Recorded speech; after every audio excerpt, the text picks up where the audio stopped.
Welcome to the CEO Journeys podcast. I'm Paul Vetter, CEO and co-founder of VXIT, an IT service provider based in South Florida. This podcast highlights the successes and the struggles of the everyday entrepreneur and business leader. Let's get into it.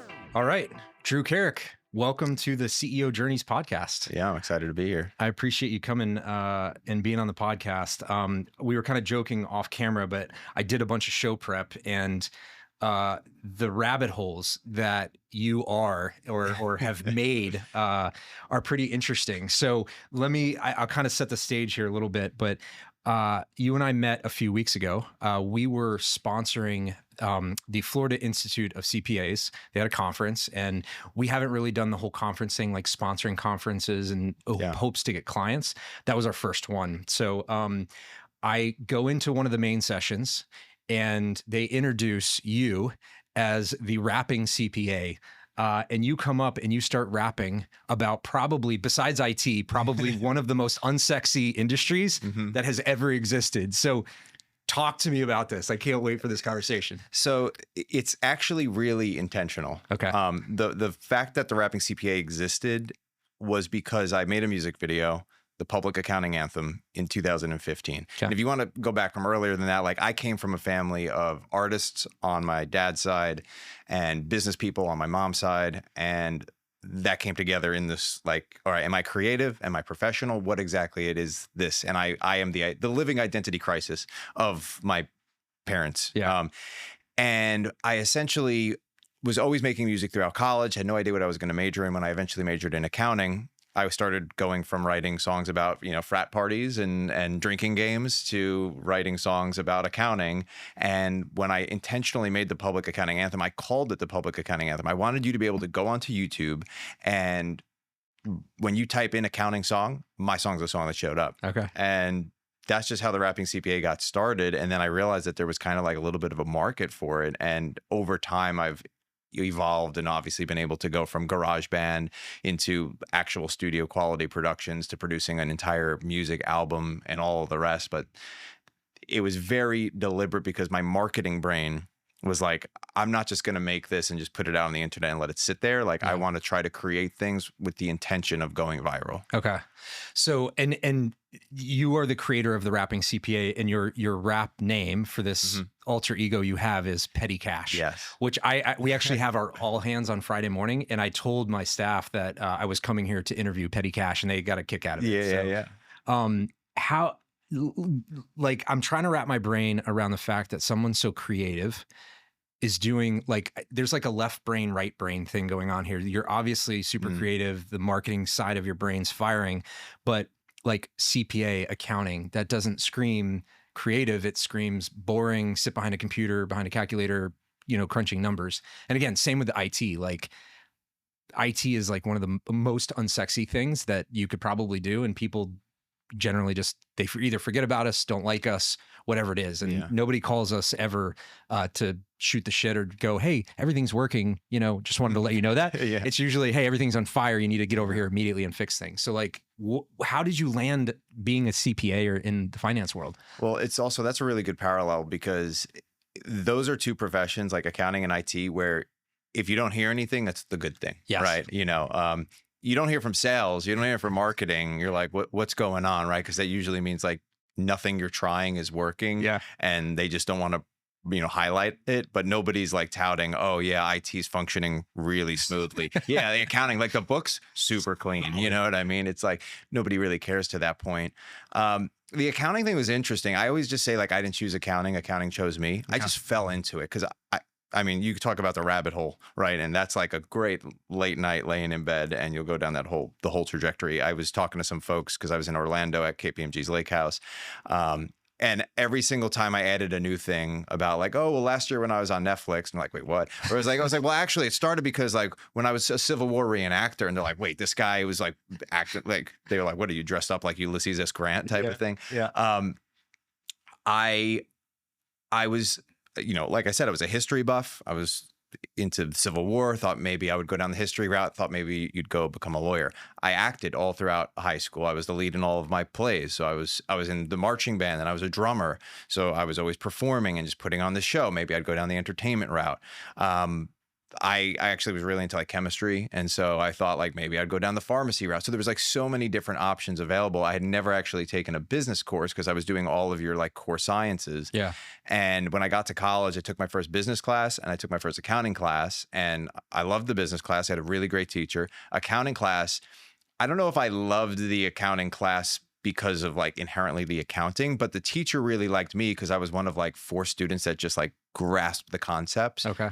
And for me, like the ego boost of like, oh yeah, the teacher likes me the best. Yeah. That was that kind of like fuel that kind of fed my ego to be like, oh, I'm going to be the accounting club president. And he asked me to be the accounting club president. So I just like, next thing I know, I was like, oh, I guess I'm majoring in accounting. Right. And it made sense to me. And so my whole life, everything was sort of, and it's interesting because I think philosophically, I minored in philosophy. So you just throw that little thing in there too, right? You know, every single thing was always like, well, this is the next thing you're supposed to do, which is in a very accounting way. Most people go into accounting because A1, A2, S1, S2, S3, manager 1, 2, 3, senior manager 1, 2, 3, up for partner, right? It's a very set trajectory that you can follow in the accounting space. And my life was the sort of same thing. We'll just do well in school. Go to a good college, do well in college, get your master's. After your master's, get your CPA, get your 2 years of experience, work your way through public accounting, use that as leverage to get to your next job. It wasn't until I was like in my mid-20s that I was like, what's next? What am I supposed to do next? Because if I'm not following that specific accounting path, traditional public accounting, every option is available to you. So what are you supposed to do with it? Yeah. And that was where like I had that like existential quarter life crisis situation. But I fell into accounting, but I didn't want to let go of that entertainment side because everybody's always like, you're too creative to be doing this accounting. Yeah. And you have like multiple personalities online. Like, and I started to look at your Instagram posts and whatnot, which were really funny. And tell us where people can find you, like some of the personalities online. Yeah. So I very deliberately bifurcated all of my online personas because the way the internet works now, and this is the marketing brain, is people follow you for a specific reason.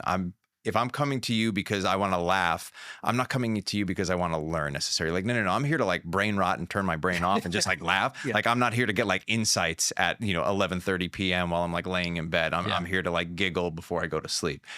Different purposes. So, I have at the Rapping CPA, which is just something I've held on to. And this has been like, I treat my own brand like it's its own business, right? I originally had Character, which was my first account because my last name's Carrick. It was a play on being a character. My grandfather was the original character. I love that. And I kind of tried to carry on that tradition. But right now it's just Carrick Drew is probably like the central database, right? That's where all of my sketch content is. That's like the mainstream stuff. Like when you think of like a digital creator on Instagram, that's the types of sketches like you talked about the Kava video, right? It's like, the dude who tries Kava for the first time, he's like, I know, I know it looks like shit, but it tastes like it too. It was so good. It was so good. But I noticed on some of those posts, you're actually like commenting and not arguing, but you're like commenting on some of your alter egos. So it looks like there's engagement from yourself. It's amazing. Yeah. You kind of have to do whatever you can, especially like early on. Collaborating, I think, is like the strongest thing. So right now I'm in the process of building a South Florida sketch group to get other people who just are trying to grind it out and do the same thing. Like when I used to live in Los Angeles, produced a TV show out in Los Angeles, 3 seasons of a comedy series called PBC, which is Prepare by Client, which is an accounting term. Takes place like The Office, but in the accounting department. I wanted to recreate what I had out in Los Angeles because I lived with some of the biggest creators. I got to interview Danny Trejo, Sherry O'Terry, Neil Flynn, and then like digital creators like Corporate Bro for everybody in sales. Everybody knows Corporate Natalie, Corporate Bro. So Ross, got to interview him, got to hang out with Dom Mazzetti, who, icon of the gym bro community. Christian Pierce was my roommate. Nate Meeker's a comedian. He was my roommate. He lives now in New York with another comedian, Chris Barnes. He opened for Tim Dillon. Like, amazing. These are the people I got to be around, and people who are doing it professionally as a full-time job. I wanted to just absorb as much as I could from them. Yeah. So congratulations. You're probably the most famous person I've had on this podcast so far. Yeah, that's really cool. That's amazing. And right now you are leading digital strategy for a CPA company. What do you guys do there? Like, what's the day job? Yeah, so it was really interesting is, again, through the Rapping CPA brand, I was the host the same way I was for the FICPA at the mega event in Orlando. I was the host the prior summer in California for Cal CPA. Okay. And again, just doing the whole rap thing and hosting and facilitating the award ceremonies. And one of the companies that won an award was CPA Club.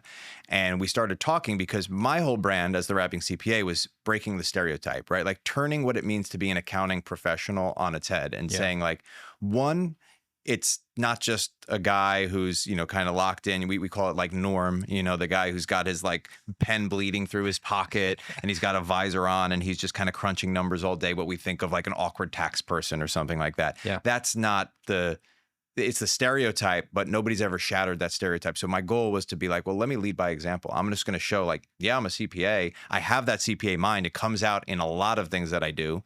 Literally like playing drinking games, and I'm creating like an Excel spreadsheet of the people's stats. Like what's your shooting, what's your flipping, what's your chugging. Like that's how nerdy we get out on it. That's the accountant brain working, but it's not being your stereotypical accountant. Yeah. So CPA Club was trying to do the same thing, but for the profession as a whole, saying accounting firms also kind of have a broken model. How do we flip that on its head? So it's like trying things that the profession has never seen before, which is like a subscription model instead of a billable hours model. If you tell anybody who's worked in the accounting space, like you bill by the hour, that's what you do. You build a client by the hour. How are you not going to bill them by the hour? Well, CPA Club said, well, we're just going to do a billable model where you have access to the talent. You have access to this national office essentially on a fractional basis. Yeah. And, we're not going to bill you by the hour. It's just, this is the fee. And that's what it costs per month. And you're just subscribed to us. And if you need us for any sort of accounting assistance or support, specifically for like audit firms, you have access to us and you're able to go ahead and do it. The similarities to our industries are ridiculous, like insane. So it's interesting because I own an IT company. What we're called is a managed service provider. And not a lot of people know that term. We're called MSPs, but our industry went through that transformation around the 2000s, mid 2000s or so, where we were, they would hire us to repair things or fix their IT or manage their IT by the hour. And we moved over to this whole managed service idea. So they went from break fix, which that's what we call it, or what we called it, break fix. So something breaks, they pay us hourly to fix it, to a monthly retainer. So like the similarities are just, it's crazy. So you're essentially trying to bring sexy back to the accounting world. Yeah. The Rapping CPA and CPA Club together, like flip it on its head, right? And I'm still making all the songs, right? Like I still, and now with AI, because I think the AI is the key. This is why it's so important, right? Yeah. The reason IT billing by the hour or accounting billing by the hour or legal billing by the hour is not going to work because we keep bragging about it. Oh, AI can do 20 hours of work in 20 minutes. Yeah. Okay, so how are you going to bill by the hour then? Because technically, you're going to be charging pennies on the dollar at that point. It's an advantage for me because I have all these songs in my head now. I'm using like Suno, for example. And I have all these songs that I wrote down as I was a kid. Like all of my creative outlets now can kind of go out. And so I just dropped like John Summit, which is a play on John Summit. Yeah. And I feel like I have like unlocked the door to being able to do all this stuff. And the really cool thing about it is like, there's a market for it because all of these firms, especially like the accounting stereotype was created 50 years ago and it hasn't changed ever. Yeah. Like it's been like that. We locked in, oh, this is what an accountant looks like based off of what an accountant looked like in 1980. And then it was never touched again. And so we still think like that's what an accountant looks like. Yeah. And I was like, these are regular people who have like interests outside of accounting and aren't just in crunching numbers. And they're not all tax people. I can't stress enough. Like everybody's like, oh, you can help with my taxes, right? It's like, no, I can't, right? So what do you do? I was like, well, I started my career as an auditor. You're like, oh, don't audit me. I'm like, that's not what do we do either. You know what I mean? Like, there's so many misconceptions about it. So I'm just like, how do you focus on the experience that people get working with the accounting profession? How do I just show like, I'm somebody that you want to hang out with. And yes, I am a CPA. Yeah. And you don't have to be scared to be a CPA if you have those skills. And actually, it's going to be your strategic advantage in whatever direction you take your career. So that's incredible. So we have our own version of that in the IT world. So I go, oh, I'm in IT. They're like, oh, can you build me a website? I'm like, not what we do. And they're like, oh, okay, then you can build me an app, right? Because you're a coder or a programmer. I'm like, also not what we do. So we have that same problem. All right. So John Summit, I have a question here. So you posted a theory on LinkedIn that John Summit, while still working in audit in 2018, might have listened to your song. And shortly before quitting to produce music full time, you said your dream is to collab with him on a track. So 2 questions. Do you actually believe you're the butterfly that flapped? And how has the collab gone? Have you gotten that opportunity yet? John has not reached out yet. Okay. I think I got to get a little bit more of my music back out there again. I had a little bit of a hiatus from my initial fame, if you'd call it, in the accounting profession. I don't think I'm the reason he went into being a DJ. All right. But I think it's cool to just think of like, and I only know this because of talking to people who were like, oh, I think I remember seeing that music video. When I talked to people about being the Rapping CPA, most of them forgot that I existed, right? Or that was a thing, because it was probably just a video they saw one time a friend shared with them on whatever their Teams or Slack channel was back when they first were working in public accounting. But it made its rounds around like the accounting ecosystem. He was in New York. I was in New York. That was around the time frame when the music video was just having its progression. And like, basically, if you were majoring in accounting and you looked up accounting music, and I would imagine if this guy's a CPA and he wants to be a DJ, he had to at least be somewhat curious. Like, is there any music about accounting out there? Right. And so like, I'm one of like 4 songs that pops up. So I do believe that like, it came across his eyeballs at some point. I'm gonna believe too, because it's too good. Okay, let's go to the reenactment stuff. Talk to me about that, because that's also fascinating. So that was actually my first taste of fame, if you will. And I think that's what caught me onto the social media bug. So I started making YouTube videos in like 2006. So this was like when YouTube was first coming out, right? And I remember like the first video I posted was like me getting like kicked in the balls by my brother. Like I just jackass style. Well, like, no. So I had no like technical abilities to edit until like later in life. So I mean, like I was the guy who was always filming stuff, but it was like on VHS. And we were recording, and then you'd stop recording, and then you go to the next scene and keep recording. There was no like editing stuff together. It was like you had to film sequentially. All my high school videos were filmed like sequentially. So I finally learned that you could do slow-mo and fast-mo.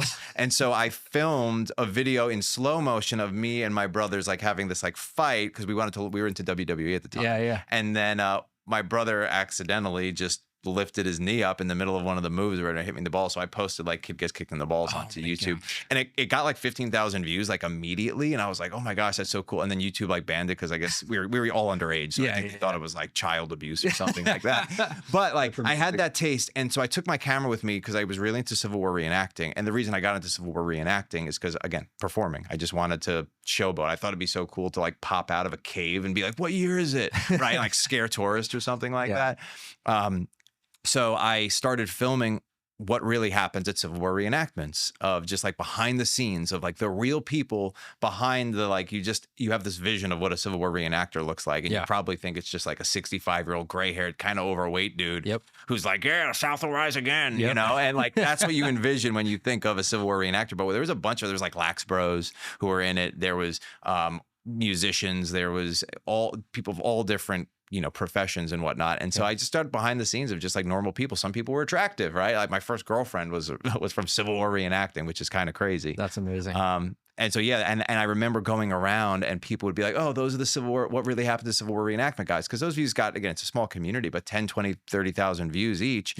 And getting recognized, because there's only a few thousand people that do Civil War reenacting, and like being seen as I was like filming or walking around, and I was like, that's really cool to get recognized. And some people, I mean, some of those people take that very seriously. Like it is their life. I got so much hate on the internet from people who are like, you guys are Farbies. Now, Farbies, for those who don't know, is the term. Basically, you're not being authentic. You know, if you see a granola bar rapper, it's like, whoa, what are you doing there? You know what I mean? You have a flashlight. Whoa, what are we doing? They didn't have flashlights back then. So they would call you out, and the people who were like funny, who were like, you know, hardos would be really like bashing you for it. The campaigners were like hardcore. Like they went for the weekend, and on Friday, from the moment they left their car, they didn't use any technology until like Sunday night when they got back to their car. Everything else was like only doing what's authentic. Like I wonder if they even use the porta potties. Like I don't know if they did that. Wow. Yeah. That's incredible. And I would write back to them, of course, on the internet. I always love a little bit of a good battle in the comment sections. And that's some of the best part about social media, honestly, is like if you don't even want to watch the video, just read the comment section. You have all these people who are pretty funny and they have these battles kind of going on back and forth. I'm like, oh, you're calling me for being like a Farbie. What are you writing on to comment on this video, by the way? A laptop? Whoa, what are we doing? That's amazing. Yeah, I listen to Joe Rogan, and he always is like, he's such a big proponent of staying out of the comments, but I love that you kind of embrace that. Yeah. And again, like your alter egos are all commenting on your stuff and arguing back and forth. And I learned a lot of that from, like I said, so my roommate in Los Angeles for a year was Nate Meeker, who's a stand-up comedian, full-time digital content creator. His whole community, he's got a bunch of really, big names and big guys who are in the digital content creator space, all kind of comedians. One of them's a writer for Fallon, actually. So, so it's really talented people. And that was like I kind of learned it a little bit from them, because that's what they would do, is like they'd always comment immediately on their video with basically what like the backup caption would have been. Yeah. So some sort of like commentary on what happened in the video. And then everybody would start to like comment on like in character almost, like especially if I was in the video, I'd be like, oh, these guys, they suck or whatever, right? And then they'd be like, they had the Illuminati. We did a video if the Illuminati was a Fortune 500 company. Oh my! Got in trouble at work for doing that. But so then all of a sudden I couldn't do the videos anymore when they did the continuation of the series. Yeah. And so they joked around about like they had like a follow-up video, and I was like, hey guys, can I get my job back? I'm sick of hanging out here in Guantanamo. Oh my gosh. And then like they comment back and they're like, shut up, like you still got like 2 more centuries of time to serve, And so it was like funny the way you create this universe, essentially. Yeah. Have any of your jobs, your employers ever had a problem with some of the content that you're putting out? Because I mean, some of it was a little not safe for work, like jokes and stuff like that. And I think it's funny and I think it's good, but I'm sure that some people some people take offense to it. I think it's one of the things that I always now, as I've learned throughout my career, is that if I'm going to work with anybody, whether it's working with a client of mine to create content, or whether it's working with an employer that I'm, coming on to help build their business, they have to understand that like I'm going to make podcast appearances, I'm going to have speaking gigs, I'm going to be creating content. I have a good filter. Again, I always go back to like CPAs are professionally skeptical. We have good judgment. That's part of like the character of who we are. I'm going to push the envelope, but I am going to be cognizant enough of like what's actually like dangerous or potentially like risky. So I think I have a good meter for that. I think most of the people I work with sometimes don't have that same sensibility of the meter, and their risk tolerance is so low where they're like, you said something like slightly offensive. I was like, look, if I made something that was so boring, if I don't take an opinion or have a stance on something, nobody cares about that. That's the type of content that doesn't work. That's the reason the news is so provocative, because that's what gets people watching and talking about it. If you're just like, things are pretty, reasonable depending on the perspective you have. They might be right, they might be wrong. If you came out and said that, I'd be like, okay, so I learned nothing from watching this, right? Yeah. People just don't care. The landscape of today where, people are getting offended by things. And, I think as long as we're taking an opportunity to offend everyone, I think it's great. Yeah. We can make fun of ourselves and stuff like that. So, all right. Yeah. And let's go back to petty cash for a second. Sure. So it was amazing to be in this room in this main session and be surrounded by CPAs. And again, I use this term lovingly, nerds, because we're all nerds and we're different versions of nerds, and you just bust in, start rapping with Dr. Tim Natty, who's currently the CFO of the Savannah Bananas, and you guys are just like trying to get the crowd hyped, and I'm like looking around. First of all, I was not expecting that. I had no idea that was coming. And then, I'm looking around at all these people just reserved, and they're almost like looking at each other going, is this okay? Like, can we stand up? Or you're like trying to get people to dance and stuff like that. It was absolutely incredible. Yeah. There's one point where I remember actually going up to a table, and like I'm rapping to the guy's face, and he's just locked in on his computer, like not even acknowledging the fact that I'm literally in front of him doing this thing. And I think it's, again, because accountants are so trained. They're so trained to go to these conferences and kind of just like, I'm here to get the CPE credit, or I'm here because my firm's making me, and I'm just they're going to talk about whatever, but I got kind of work to do anyway. And so you're not actually present a lot of the time. So the goal of why I do this is like, how do we bring people in and make them present and give them permission? So Tim and I get up there, act like total goofballs. And it's like, love it. We're both CPAs. We're both acting kind of loose. You guys can loosen up too. And it's going to be okay. It's one of my favorite things to see accountants like at a conference in Vegas after they've had a few drinks. Oh yeah. And suddenly like, see, this is the version of you guys, like this is what's inside. This is what's locked inside. And you're allowed to be that person. Yeah. And one of the, I call him like the godfather of like the accounting stereotype transformation content. It's this guy, John Garrett. Okay. He's the recovering CPA, lives out in Colorado. I was on his podcast a couple times. He started as doing a stand-up comedian, and it was just because he got on stage at one of his like accounting conferences that he was at. They like went out into the town that night, and they had like an open mic, and he just got up and just fell in love with doing stand-up. And now he does a lot of keynotes, and his whole thing is like, what's your end? And how do you bring your whole self to work, where it's not like we put on such a filter when we go to the office, because it's like, well, this is how we have to be. Yeah. We have to be. And accountants believe they have to be the stereotype that they've been told that they are, as opposed to like just being their authentic self. And like some of the comedy. So I even pulled up the Netflix show that, and I saw some clips and whatnot. Like it totally had like an Office vibe, which I loved The Office.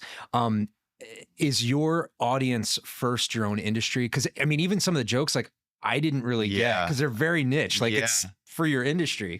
So is that kind of who you're trying to reach first, and then the broader public, or? Yeah. So the Rapping CPA is, I think, designed for, and this is the interesting thing. There's a lot of accounting content that you'll find on Instagram, and it's usually some guru or people who are like arguing with the guru about like whether you can write something off on your taxes, right? And it's either for small business owners and this is how you do your bookkeeping, or it's for small firm owners. Here's how you can make more money doing advisory services or being a fractal CFO instead of just being a tax preparer.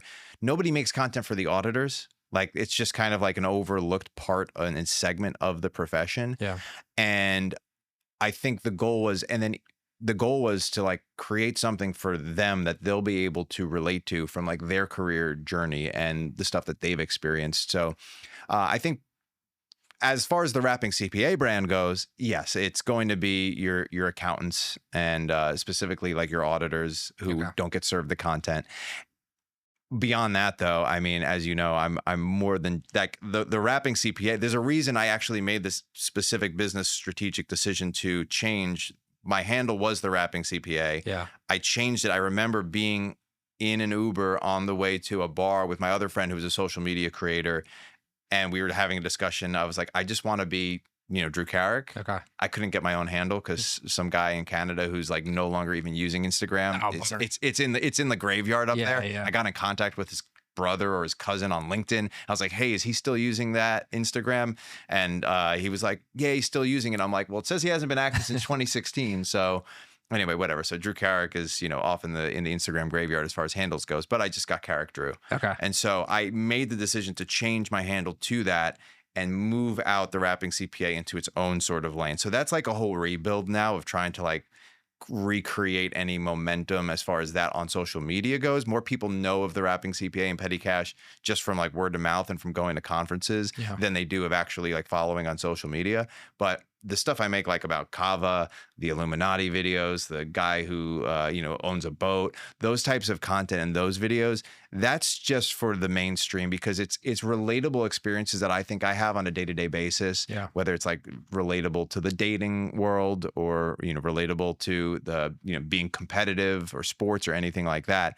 That's for the mainstream, and that's because that's the stuff I like doing the most. Okay, that's the content. I'm blanking on the guy's name. Who's the guy that does Borat?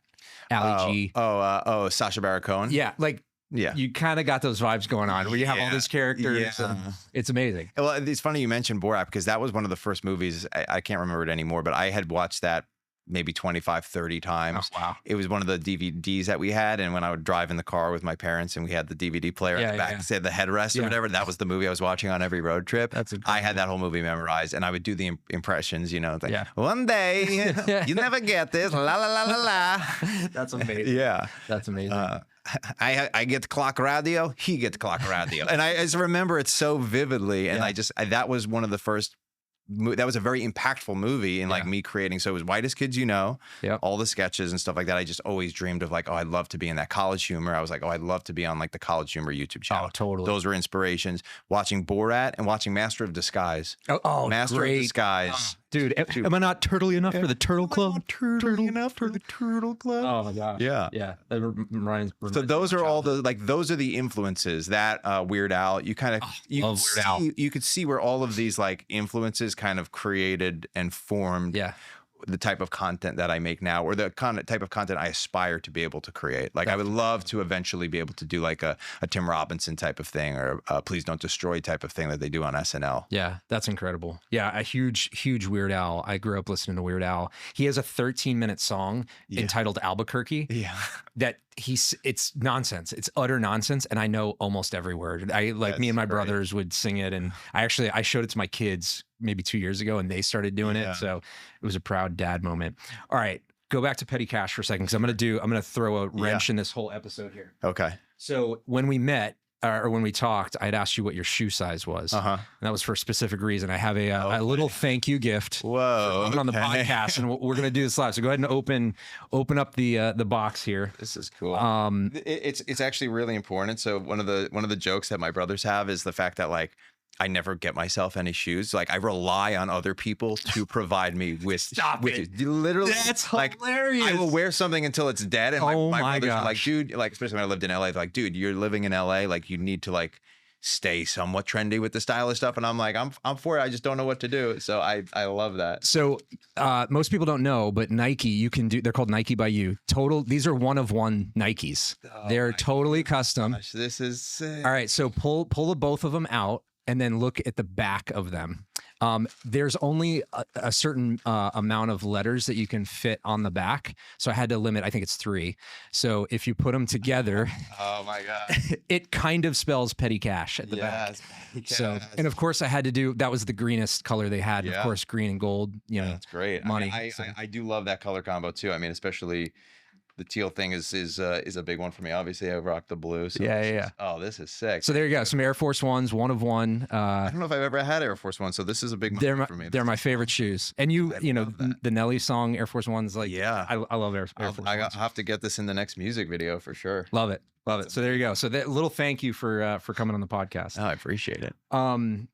Okay, so you're doing a lot of things. Like this is amazing. Like what if you fast forward 10 years, like what are you doing with your life? Like what do you want to do? What are you aspiring to do? Like just overall, like have you even thought that far? Or are you just kind of doing stuff right now? So the philosopher in me is one of the things I've learned is that every time I have a 3-year plan, a 5-year plan, within a year and a half, that plan has completely changed. Sometimes within 6 months, the plan has changed. I've always had the idea of, and I've been fortunate to have all these experiences and all these perspectives. I worked with a lot of, the founders, chief executives, the leaders of companies.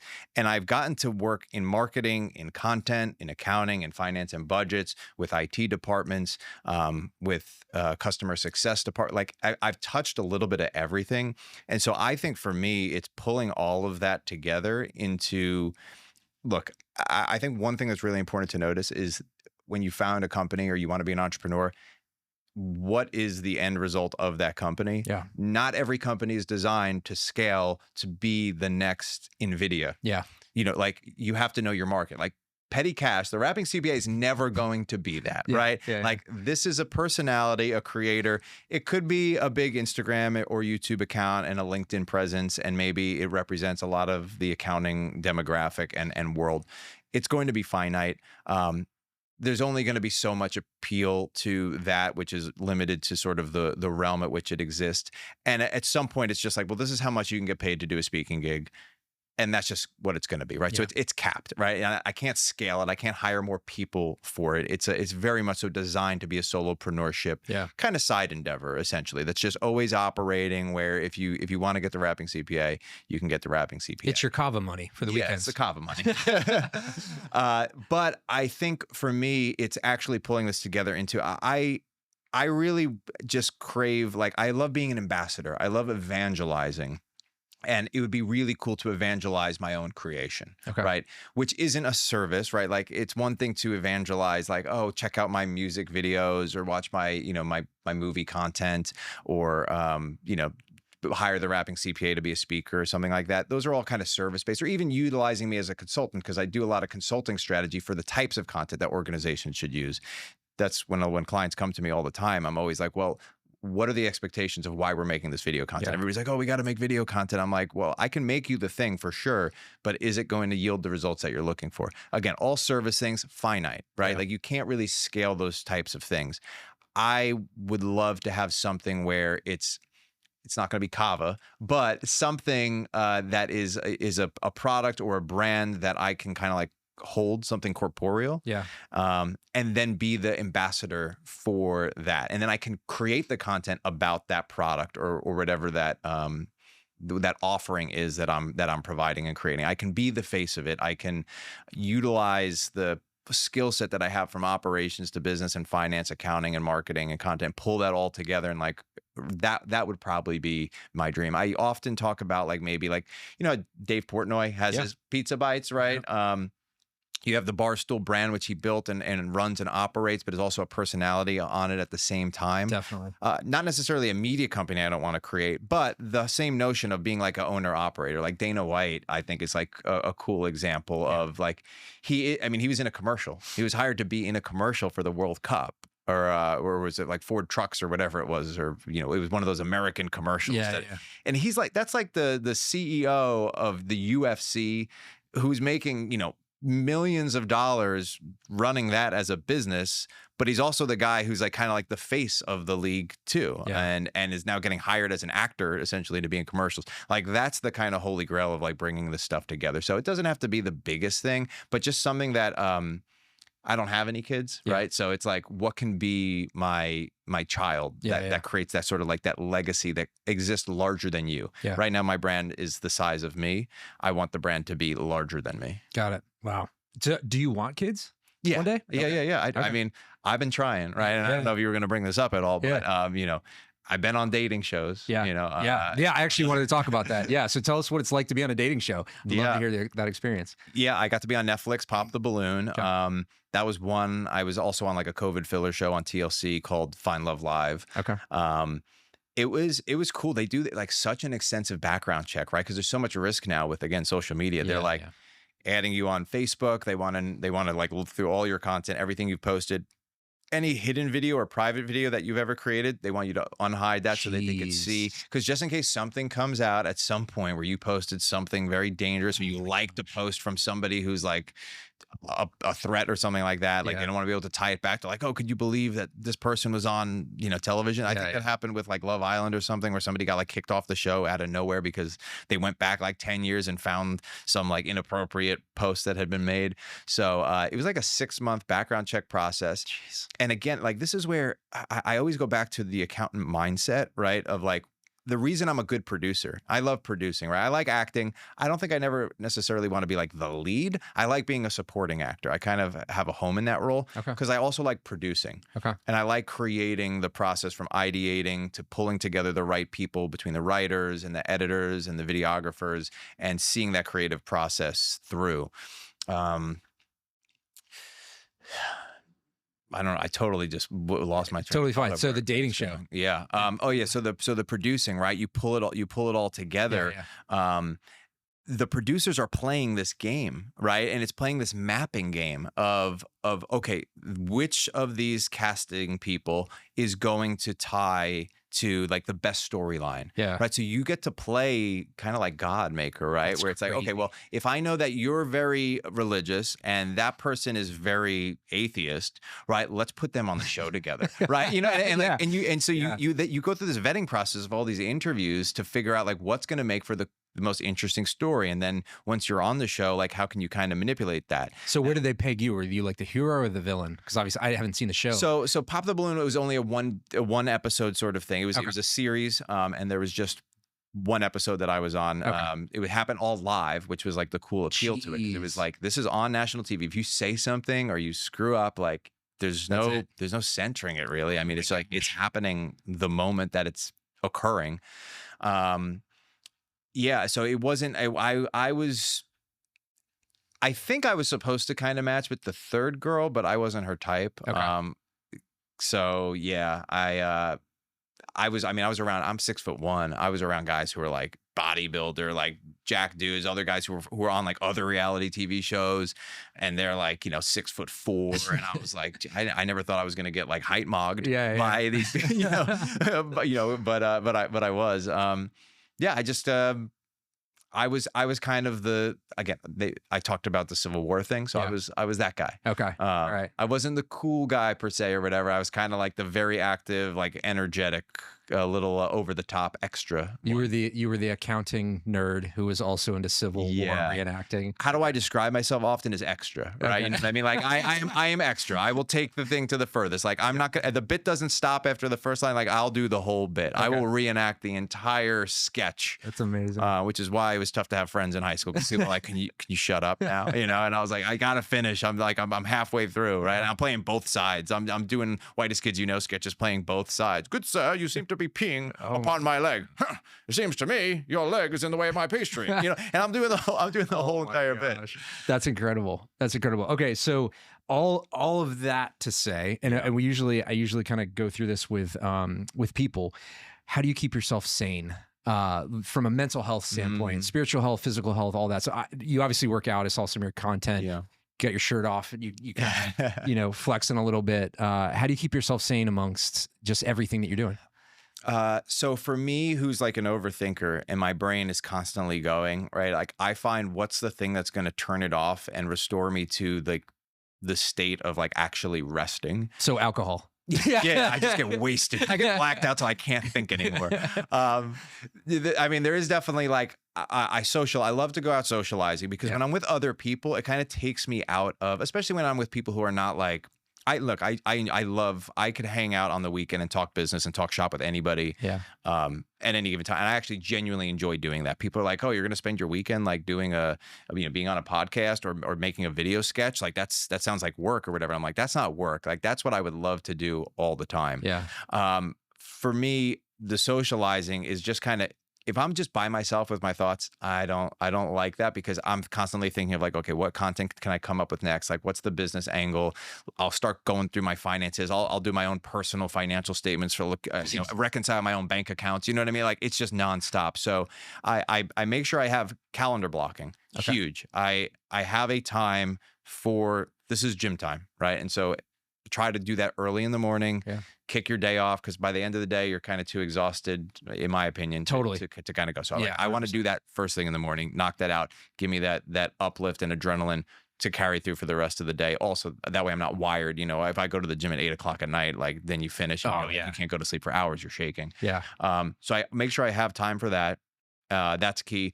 Sports. I love sports that you have to be reactory. So I'm actually a certified pickleball instructor. Get out of town. Yeah. Okay. So they add that to the shingles. Yeah. Okay. And again, it's very you're just reacting, right? Like there's a little bit of thinking of obviously planning what your move's going to be, but you're just responding to what's happening. There's no time to overthink. You just have to go do. You prepare, and then you just have to go execute, right? So it forces me to be in a state of mind where I'm just being instinctual. I'm going off of gut. I'm reacting. And that helps, I think, center me.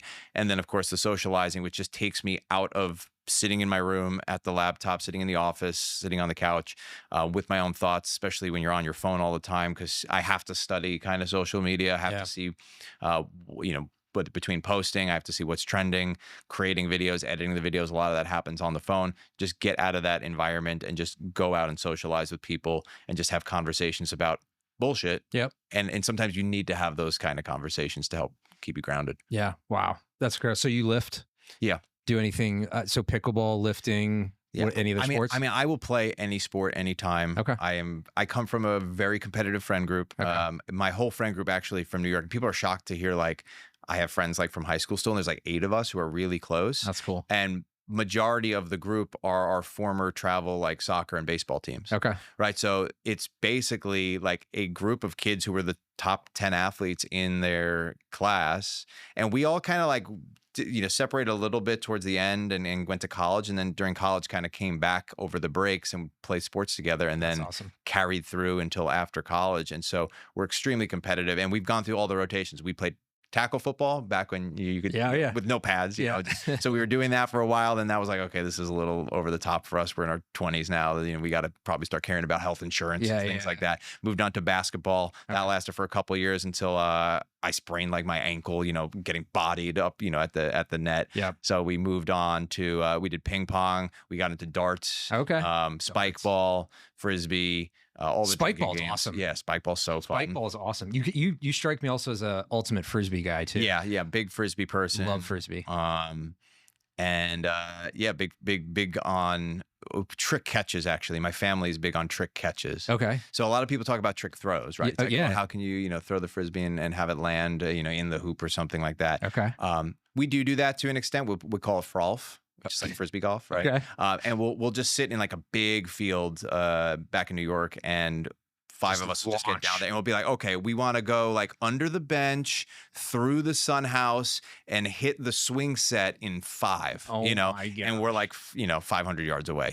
So you're just like throwing your arm out, going under, if you land in the sand, then you have to do like a different type of throw instead of your traditional throw.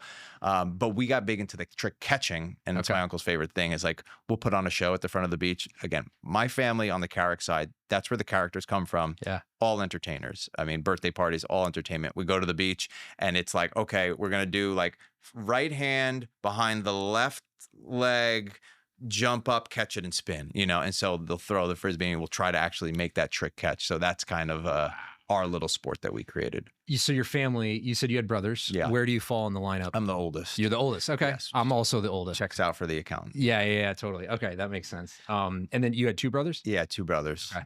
Yeah, it's so funny. Like when you were talking about your brothers filming stuff, we also did that, and that's because that's like the era of Jackass. Yeah. And it's so funny. So I have daughters. I have 2 12-year-old girls. My wife and I couldn't have our own kids. They're adopted, so they're 6 months apart, but not biologically related. So it's like twins, but not. Sure. So anyways, so it's so funny now because I've tried my best to control to some degree the amount of technology that they're having, because I don't want them sitting in front of iPads all day long and just melting their brains, because it's just not good for them. But so of course, when their friends come over, they're all like dancing in front of the damn TikTok dances, shit like that. It drives me absolutely bonkers. And I have to remind myself that we did a version, me and my brothers did a version of that. It was us filming each other, like not kick, well, I'm sure there was some kicking ourselves in the balls and stuff like that, but just like hurting each other and stuff like that, because that's when Jackass. So I have to remind myself that it's a thing. It's a thing that I did. Yeah. It's a thing that they're doing, but they're just dancing in front of the technology, and it's. They're just using the new tools, right? Totally, like we would do wrestling moves on the trampoline. You know what I mean? And, I know my little cousins. Same thing. Like I bounced one of my cousin's I bounced her like 15th birthday party or whatever, and it was literally just like they were all just doing these dances. I'm like, so I was curious. I'm like, what are you doing this for? Yes. And it's just like it's for nothing. It's just because that's what you do. It's just fun. And I was like, what's this dance thing have to like? It was 8 seconds, and they just like. And they may or may not even post it. Yeah. Like they're just filming themselves doing it. I'm like, what are you guys doing? It's really interesting. As they would say, brain rot. I guess it's literally like our version of what would have been just like taking selfies in front of like a mountain or something. Like nobody's posting like those types of pictures anymore. Yeah. And so I constantly have to remind myself, I have to give them a little grace there. Because there's a big part of me, like when you become a dad, like I want to raise, and they're not bad humans. I want to raise good humans. I want to teach them how to be a good, productive human in society, and be able to give back to those around them. So, the technology, and I'll tell you what, raising kids nowadays, it seems like it's more difficult. Like, you and I are kind of the same. I just turned 30, or just turned 40 rather. You're in your early 30s. Yeah. So, we kind of grew up around the same age, but I remember a life before technology, before social media. Like I grew up in the 90s. We didn't have any of that stuff. And that's a reminder you were talking about earlier, how they go through your history. Like kids, you know, that are listening to this, be careful of what you put on social media because it's all recorded. And, you know, if you want to be on a dating show, they may find that. So you got to be careful about that. Pickleball, let's talk about that for a second. I played that like twice. And it's so funny. I live in an HOA and I went to an HOA meeting one time. I don't go often, but I had to go. I wanted to hear a specific thing that they were talking about. And I didn't realize that night they were also discussing how the pickleballers were taking over the tennis courts. And there was like this turf war. It got a little angry. Like I was very surprised. And one of the biggest complaints are like, we can't stand the sound of the pickleball, like that clacking. They do. Yeah. The dinking. Yeah. It's crazy. But pickleball is fun because I played ping pong, being in IT somehow for some reason, like IT guys play a lot of ping pong. Like sometimes they'll even have those in offices. So I love ping pong. But yeah, pickleball, I need to actually get into more of that because it was a workout. Yeah. I mean, I think it's one of the greatest things for, obviously, as people age, you know, you could play and stay active, and it also keeps your brain going because you're doing the counting of the scores. And that's what everybody gets like, oh, I can't understand the rules. I'm like, it's really not that complicated. Yeah.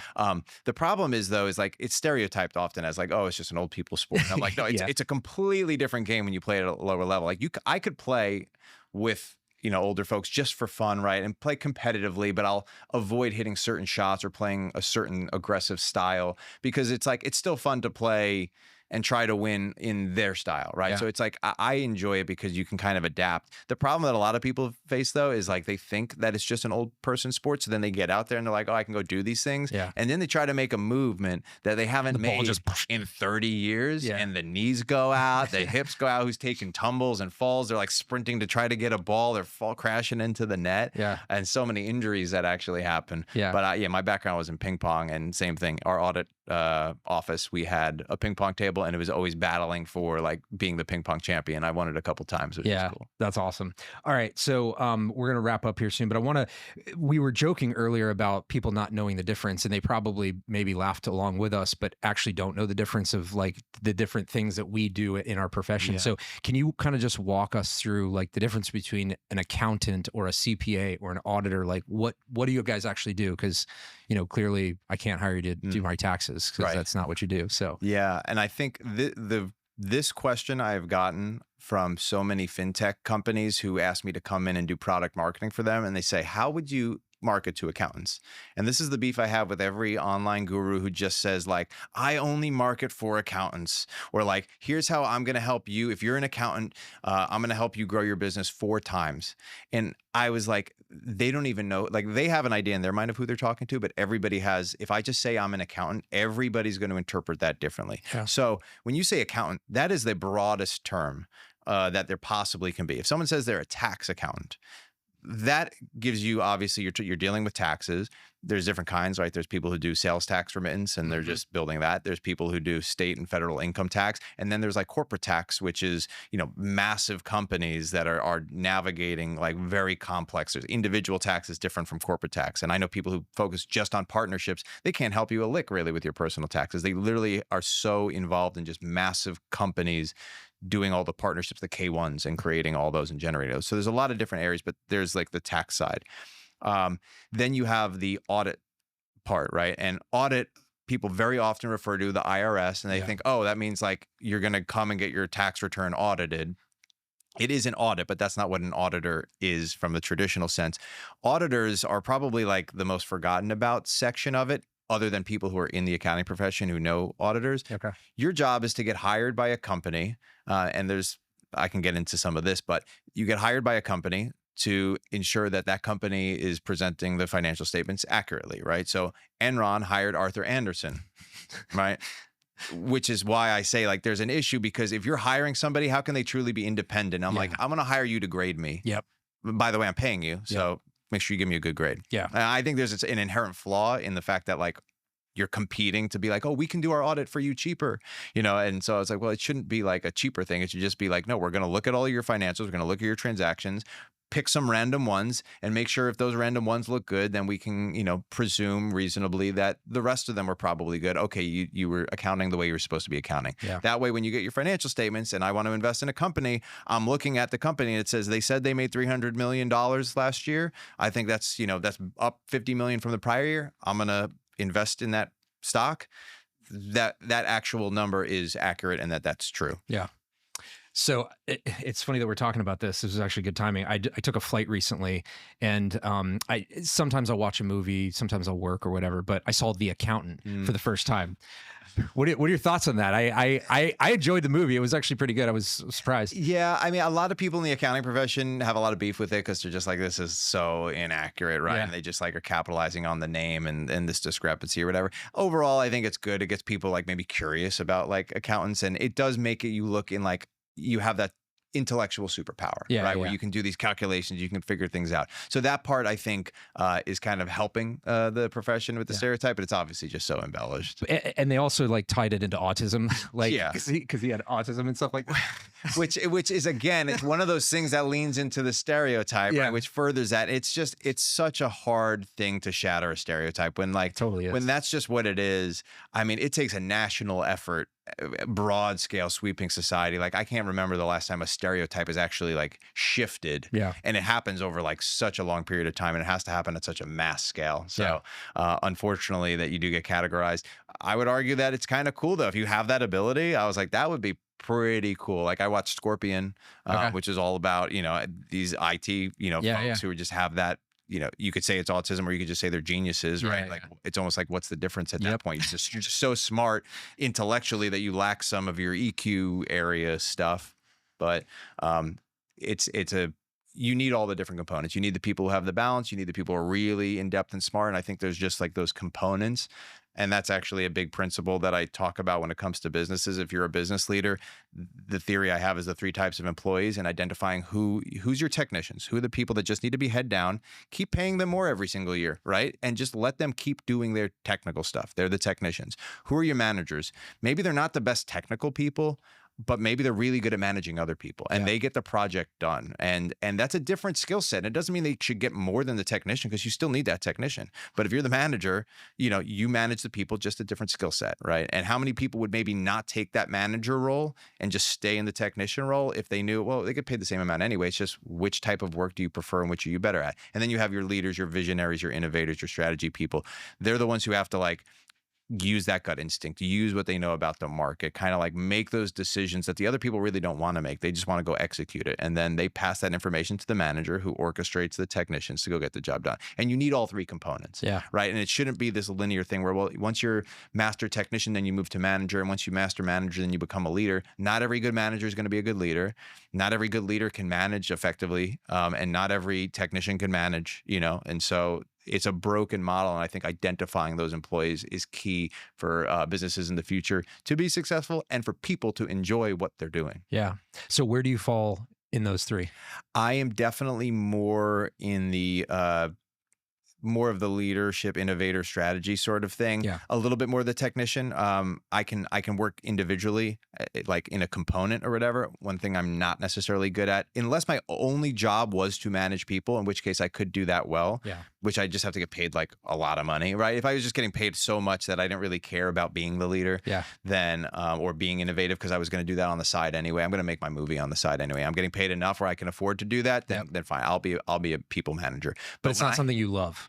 Because I love making them. I don't love when it's like you have to be a manager and you have to be responsible for people and their growth and development. I like mentoring. I love coaching. I love helping, but I don't like the responsibility of like, all right, we're going to have our weekly sync. Like, tell me how things are going. Like, how can I help you with, it's not my strong suit. Yeah. I'm set the course, right? And then go execute my portion of it, which is very innovator, visionary leader, and then technician, right? Yeah. Individual contributor, go do that. Otherwise, I trust other people to be the orchestrators of like, hey, I have this vision. Here's all the components of what we need to make happen in order for that vision to come to life. I trust you to like manage the people to get that done. Love that. So you need to talk about that more and more and more, Yeah. because that is so true and it's so crazy.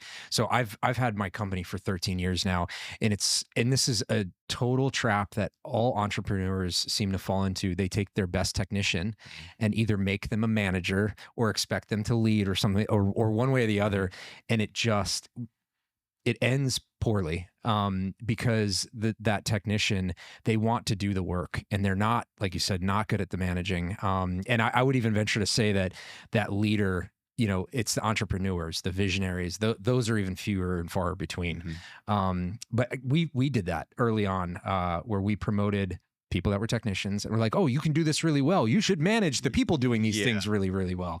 And that just doesn't, it's okay when you're first starting out, and it was good until it's not, until you hit a scale where you're like, holy crap. And that's where actually we're in this weird spot with our company where we're big enough to really need middle management, but we're not big enough to actually afford it. So we're in this like weird adolescent stage of trying to ramp up the next level of management.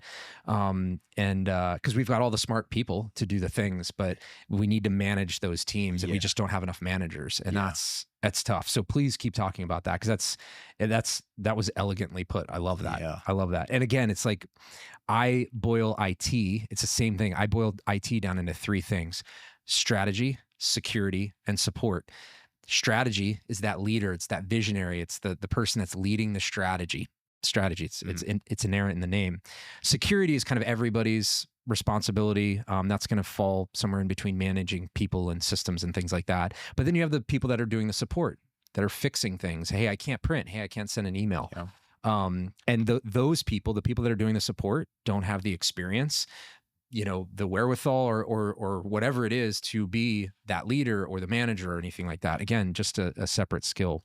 And even like in the small business world, when entrepreneurs break off, they're like, I can do this product or service really well. That means I should start a business. And I'm like, no, it doesn't, because running a business is much different than the thing that you're doing within the business. Yes. Much, much different. 100%. So keep evangelizing that message, because it needs to be out there. And it's just for education purposes, because I think that a lot of people hit a wall and they're like, why does this suck? Well, this is like, I wanted to start my own thing so I could have freedom or do what I wanted or whatever, whether it's financial freedom or time. And they're like, this is really hard. And I'm like, yeah, it's because you haven't learned how to run a business. You can do the thing, IT, accounting, whatever it is, but running a business is such a different beast. Yeah. So, and I can't stress enough that like, people would, I think, be more open to not having to take the promotion if they just knew it was the same price. Like we just assume, again, stereotypes. Yeah. The stereotype is, well, managers make more than the people doing the work do. Yeah. And I was like, no, you need to have that equal component of all the stuff. And that's the hardest part of every business, right? Is when you get to that phase. And I think that's where burnout happens. Definitely. Right? Especially you talk about the solopreneur that goes off, so I'm really good at doing like product support, so I'm going to go start a business to do it. Yeah. But that's where burnout happens. And I experience it, at levels, at companies, right? From my experiences, it's like when I'm asked to be the technician and the manager at the same time, and also be involved with coming up with the strategy, when you try to do all three of those things simultaneously, you get burnt out really quickly. Because and this is where like I think people overlook this, but like if you're the manager, like you can go in, you can get the information from the technician, and then you can build the report to present to leadership, right? Definitely. That's what that middle role has the ability to do. It's not just like checking in on people, but it's also like you're building those analytics, you're analyzing the stuff that the technicians are doing, presenting that to leadership so leadership can make decisions upon that. Yeah. But if I'm here doing the work, blah, blah, blah, and now I have to go present to leadership the thing and then contribute to them of what we think we should do, I'm like, well, I don't have the macro idea of like where this fits into the whole ecosystem of the direction you want to take this company. Yep. Also, now I'm burning myself out to like create a report based on the stuff I was doing. And I'm like, I'm doing the stuff, like it's going well. Like now you want me to make a fancy like slide deck to kind of present this to you. Like I hate that. Yeah. Right. Again, if that's your full-time job and you have the ability as you're the manager and like that's what you're doing because you're not doing the actual stuff, great. Yeah. But when you have to do the work, then present on the work, then make decisions on it, burnout. Yeah. Oh man, we could probably go on and on about that, because that is so true. And I was talking to somebody yesterday about that. Was like, when somebody, the technician, they're doing the work, then they have to, if somebody's, whoever it is, it doesn't even, the technician, whoever, when they go to leadership, the skill set required for that is sales. Like they have to sell the vision, or at least, and even like going to the leadership, and the leadership goes, okay, well, we want to take the company, in this direction. Like you have to understand the strategy that's going to get you there, but you also have to understand, well, what's the pain or what are the obstacles in the way? And you have to understand or extract that sometime out of those people. And all that is sales. Like that's sales 101. What is your pain? Here's what it's going to cost to fix it.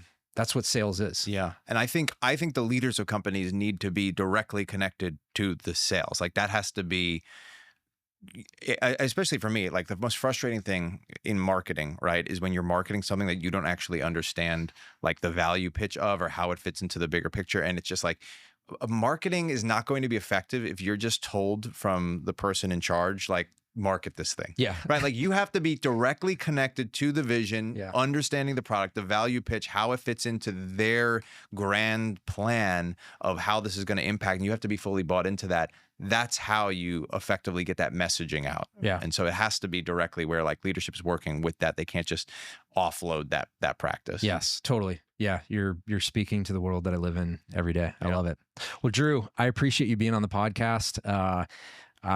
This was a lot of fun. I learned some things, and like I said, you're probably, at least as of right now, the most famous person we've had on this podcast. So Sweet. I appreciate you being here. It's an honor, and thank you for the shoes. I finally have something to add to my wardrobe. So this is exciting, and I love the fact that we're doing this in person too, because I think the energy is just it's so much better. Yeah. And there's in such a digital and remote world, getting out and being able to vibe with people in person is so important. Yeah, love it. Thank you. Yeah, thanks.